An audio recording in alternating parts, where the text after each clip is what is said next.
दोस्तों, इस वीडियो में आपका हार्दिक स्वागत है। मैं हूं पत्रकार योगेंद्र योगी। दोस्तों, आप किसी सरकारी दफ्तर में जाइए तो क्या आपका काम एक बार में हो जाएगा? आपको यदि कोई भी दस्तावेज हासिल करना है या पेंशन का काम है या कोई दूसरा काम है या लाइसेंस बनवाना है या कुछ भी काम है, किसी भी सरकारी विभाग में आप चले जाइए तो क्या आपका काम तुरंत हो जाएगा? आपको वहां जाना तो पड़ेगा ही ना, कम से कम काम के लिए, और वहां जाके दरखास्त देनी पड़ेगी। आपको दोस्तों कई चक्कर लगवाए जाएंगे। फिर उसके बाद यदि मामला राज्यों से रिलेटेड है, केंद्र सरकार में तो फिर भी कम है थोड़ा सा, लेकिन यदि राज्यों से रिलेटेड मामला है तो जहां आपका काम है जिस विभाग में, वहां आपसे कुछ दान दक्षिणा की भी उम्मीद की जाएगी। तब जो भी है वो आपका काम जो अटका हुआ है, जो भी आपको काम कराना है सरकारी विभाग में, वो तब आपका काम, आपकी फाइल, आपकी एप्लीकेशन पर विचार किया जाएगा। तो ठीक यही हालत है दोस्तों, पूरे देश की लगभग यही हालत है कि पूरे देश में कुएं में भांग घुली हुई है और सब पी के मदमस्त हैं। जो देश को चलाने वाले हैं उनको कोई चिंता फिक्र नहीं है। उनको दोस्तों चिंता फिक्र इस बात की है कि नाम बदल दिया जाए, काम वैसा का वैसा रहेगा। काम में कोई परिवर्तन आने वाला नहीं है। काम के जो तौर तरीके हैं सरकारी संस्थानों के, सरकारी विभागों के, वो वैसे ही के वैसे हैं। उनमें दोस्तों वही लाल फीताशाही व्याप्त है, भ्रष्टाचार व्याप्त है, भाई भतीजावाद व्याप्त है। उनके अंदर कोई सुधार होता नजर नहीं आ रहा। इसका प्रमाण मैं दोस्तों आपको देता हूं। केंद्र सरकार ने नेशनल मेडिकल कमीशन का नाम बदलकर नेशनल मेडिकल काउंसिल कर दिया। सिर्फ लास्ट का जो अक्षर है अंतिम, वो बदल दिया, लेकिन सरकार ने इसके कामकाज के बदलाव के बारे में कोई गंभीरता नहीं दिखाई। जी हाँ, मैं मौजूदा केंद्र सरकार की बात कर रहा हूं।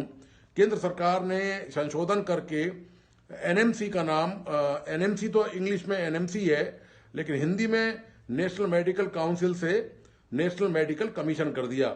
लेकिन इसके जो कामकाज का रवैया, जो तौर तरीका है, वो दोस्तों बिल्कुल नहीं बदला। और देखिए आप, मैंने आपको एक उदाहरण देके बताया था कि सरकारी विभागों में कैसे काम होते हैं। आपको जाना पड़ता है, 10-20 चक्कर, 2-4-5 चक्कर आपको लगाने पड़ेंगे। फिर कुछ दान दक्षिणा की उम्मीद होगी, तब जाकर शायद आपका कोई काम वहां पर बन पाए। लेकिन यहां दोस्तों ऐसा नहीं होता। नेशनल मेडिकल कमीशन में ऐसा नहीं होता। ये इतने अंतर्यामी हैं नेशनल मेडिकल कमीशन की जो अथॉरिटी की जो भी लोग वहां पर संचालित हैं, जो काम करते हैं वहां पर, जो पदाधिकारी हैं, वो इतने अंतर्यामी हैं कि वो दूसरे के मन की बात समझ जाते हैं और काम कर देते हैं। बिल्कुल सही सुन रहे हैं आप। ऐसा ज्ञान शायद भारत में किसी को भी प्राप्त नहीं हो जो नेशनल मेडिकल कमीशन को प्राप्त हो गया है। नेशनल मेडिकल कमीशन ने दोस्तों क्या किया है कि देश के जो मेडिकल कॉलेज हैं, प्राइवेट और सरकारी मेडिकल कॉलेज, उन पर सुप्रीम कोर्ट ने कहा था कि इनके खिलाफ कार्रवाई की जाए स्टाइफंड को लेकर। तो दोस्तों नेशनल मेडिकल कमीशन ने क्या किया कि सुप्रीम कोर्ट के कहने पर उनको नोटिस जारी कर दिया।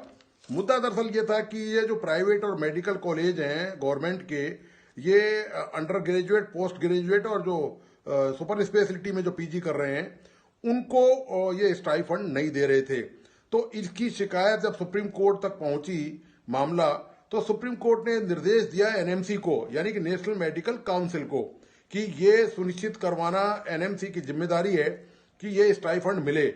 और इनकी जो संख्या है दोस्तों, वो है करीब, मैं आपको बता देता हूं इनकी संख्या कितनी है जिन्होंने स्टाइफंड नहीं दिया। जो चिकित्सक हैं, ये अंडर ग्रेजुएट, पोस्ट ग्रेजुएट वाले, इनको नहीं दिया। इसमें दोस्तों इनकी संख्या है करीब 200 के आसपास करीब इनकी संख्या है, जिसमें से 115 प्राइवेट कॉलेज है और बाकी शायद मेडिकल सरकारी कॉलेज है उसमें। तो इन्होंने ये स्टाइफंड नहीं दिया, इसमें हेराफेरी कर लिया, अकाउंट्स में पता नहीं क्या क्या गड़बड़ झाला घोटाला किया इन लोगों ने मिलकर, ये जो कॉलेज संचालित करते हैं। इसके बाद एनएमसी ने सुप्रीम कोर्ट की चेतावनी के बाद इनको सख्त निर्देश जारी किया और इनको ये चेतावनी दी, इन कॉलेजों को जो डिफाल्टर हैं, कि इनके खिलाफ एनएमसी कठोर कार्रवाई करेगी और भारी भरकम जुर्माना लगाएगी। ये इस बारे में मैंने एक वीडियो पहले भी बनाया था इस मुद्दे को लेकर कि एनएमसी ने अब इनकी नकेल कस दी है प्राइवेट कॉलेजों की, और ये सरकारी कॉलेज जिन्होंने चिकित्सकों का, ये जो छात्र चिकित्सक हैं, इनका जो इंटर्नशिप में जो इनको स्टाइफंड मिलता है वो रोक लिया है। तो ये उम्मीद यही की जा रही थी कि एनएमसी बिल्कुल दूध का दूध पानी का पानी कर देगी। ये जो देश के हजारों लाखों चिकित्सक छात्र हैं, इनको न्याय मिलेगा और इनको वो स्टाइफंड में इनको मिलना चाहिए था जो इनका बकाया है, जिस पर वो सांप की तरह मेडिकल कॉलेज कुंडली मारकर बैठे हुए हैं। लेकिन दोस्तों, गुपचुप में पता नहीं क्या हुआ, ऐसा कौन सा इनको ज्ञान प्राप्त हो गया एनएमसी को लगा नहीं नहीं नहीं, ये ठीक नहीं है, ये तो जाति हो गई है।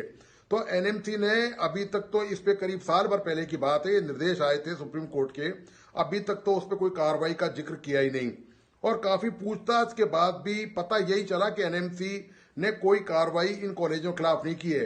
हो यह गया दोस्तों कि एक आरटीआई एक्टिविस्ट ने एक आरटीआई लगा दी एनएमसी में इस मुद्दे को लेकर कि उन्होंने इन कॉलेजों के खिलाफ क्या कार्रवाई करी है जिन्होंने अभी तक स्टाइफंड छात्र चिकित्सकों को नहीं दिया है।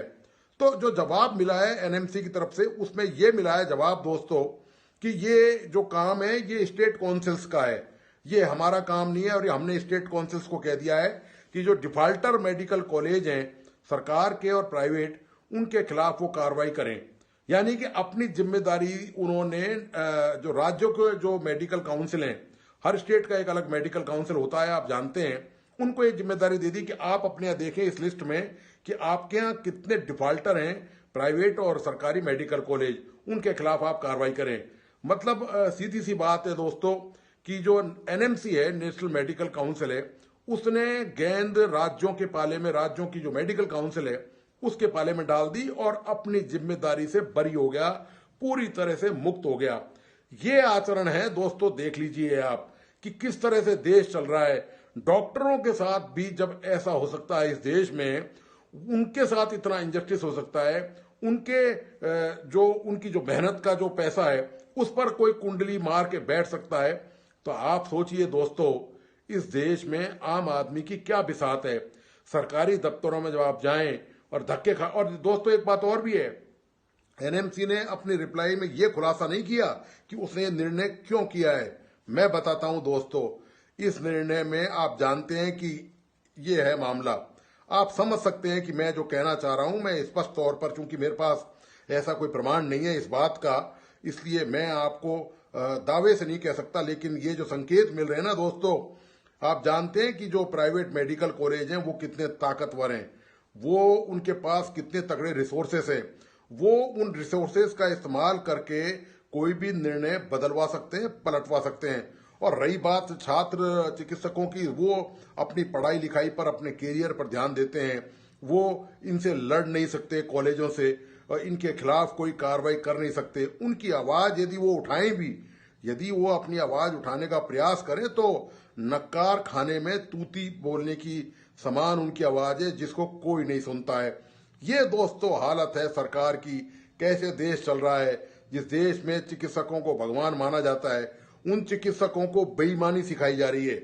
जब आप उनके पैसे हड़पेंगे, जब कॉलेज उनके पैसे नहीं देगा और एनएमसी अपनी जिम्मेदारी राज्य मेडिकल काउंसिल पर डाल देगा, तो आप कैसे यानी कि आपने जो पहला पाठ उनको पढ़ाया है ना दोस्तों, वो धोखाधड़ी चीटिंग का पढ़ाया है आपने।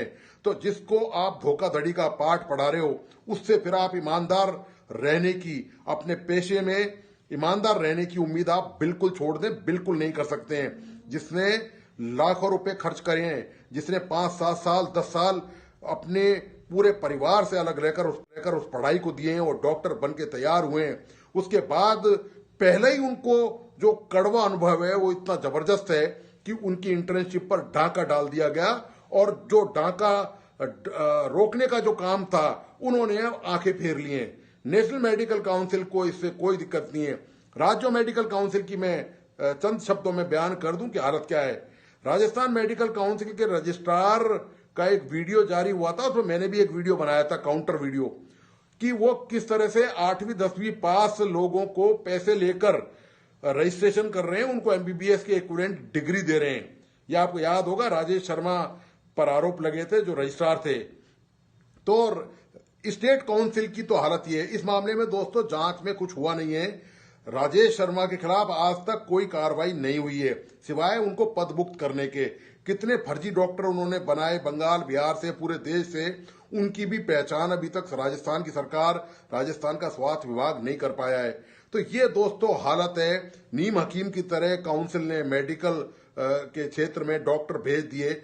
उन्होंने क्या किया, उन्होंने कितनों की जिंदगी से खिलवाड़ किया, इसका तो दोस्तों अब सरकार ही जाने या ऊपर वाला ही जाने, बाकी कोई नहीं बता सकता इस मुद्दे को लेकर। तो ये राज्यों की मेडिकल काउंसिल्स के हाल हैं। वहां इतना जबरदस्त हस्तक्षेप रहता है दोस्तों, इतना भारी भरकम भ्रष्टाचार है। उनसे ये उम्मीद करना कि वो प्राइवेट मेडिकल कॉलेजों के मालिकों के सामने, मैनेजमेंट के सामने घुटने नहीं टेकेंगे, वो बगैर कहे घुटने टेकने को तैयार रहते हैं दोस्तों। उनकी इतनी हिम्मत और हिमाकत नहीं है, उनमें इतना साहस नहीं है कि वो कानून की प्रक्रिया की पालना करवा सकें। ये जो निर्देश एनएमसी ने दिए हैं, ये राज्य के जो काउंसिल हैं, मेडिकल काउंसिल, वो उनकी पालना करवा सकें, वो स्टाइफंड दिलवाने के लिए इन प्राइवेट कॉलेजों को और गवर्नमेंट कॉलेजों को मजबूर कर सकें। सरकार को तो वो मजबूर कर ही नहीं सकते, क्योंकि वो सरकार द्वारा ही अपॉइंट होते हैं। जिस दल की सरकार होती है उसी में राज्य मेडिकल काउंसिल के चेयरमैन और रजिस्ट्रार और जो दूसरे लोग हैं, सरकार अपनी पार्टी की विचारधारा के लोगों को, चिकित्सकों को, उनको वहां पर नियुक्त करती है। तो उनसे तो गवर्नमेंट से तो वसूलने का या गवर्नमेंट को निर्देश आदेश देने का तो इनमें इतना कुव्वत ही नहीं है, इतना इनमें इतनी रीढ़ की हड्डी नहीं है कि ये काम कर सकें। प्राइवेट कॉलेज की जहां तक बात है, तो आप जानते हैं कि प्राइवेट कॉलेज फिर दोस्तों वो जो है ना, वो चांदी का लठ रखता है, चांदी का डंडा जिसको कहते हैं ना, वो मारता चलता है। उसके सामने इनकी बोलती सबकी बंद हो जाती है। किसी की हिम्मत नहीं है दोस्तों कि इनसे वो अब वसूली करवाई जा सके। तो लगता है दोस्तों यही है कि ये जो देश के भावी चिकित्सक हैं, ये चिकित्सा के क्षेत्र में अब सेवाएं देने के लिए कहीं ना कहीं नियुक्त किए जाएंगे। इनके साथ अन्याय हुआ है, विश्वासघात हुआ है, और वो विश्वासघात किया है नेशनल मेडिकल काउंसिल ने। तो ये दोस्तों हाल है जिस देश में चिकित्सा जैसे क्षेत्र भी जो है भ्रष्टाचार, अनियमितता, गैर कानूनी कामों से अछूते नहीं है। वहां पर देश के दूसरे विभाग हैं, उनका तो फिर ईश्वरी रखवाला है दोस्तों। इस देश की किस्मत में और शायद चिकित्सकों की किस्मत में यही लिखा हुआ है कि उनको अन्याय झेलना है, देश के लोगों को भी अन्याय झेलना है, उनको भी अन्याय इस तरह झेलना है। ये चैप्टर उनको हमेशा याद रहेगा कि किस तरह से चिकित्सक बनते ही उनके हक मार लिए गए, उनको हक नहीं दिया गया, उनका जो अधिकार है वो छीन लिया गया। ये दोस्तों हाल है चिकित्सा के क्षेत्र में कि सरकारें कितनी गंभीर हैं चिकित्सा को लेकर, आप इस बात से कल्पना कर सकते हैं, अंदाजा लगाया जा सकता है। तो दोस्तों आपको आज का विश्लेषण कैसा लगा, प्लीज अपने लाइक्स एंड कमेंट के साथ मुझे जरूर बताइए। मेरी सभी दोस्तों से रिक्वेस्ट है कि इस वीडियो को प्लीज अपने दोस्तों और परिजनों को जरूर शेयर करें, ताकि ज्यादा से ज्यादा लोगों तक इसकी पहुंच बन सके और सरकार तक कम से कम ये वीडियो, इसकी आवाज, इसके कंटेंट जाने चाहिए। ये पता चलना चाहिए कि पूरे देश के लोग सरकार की क्रियाकलापों के बारे में, एनएमसी के बारे में क्या सोच रहे हैं और क्या सोच रखते हैं। धन्यवाद, नमस्कार।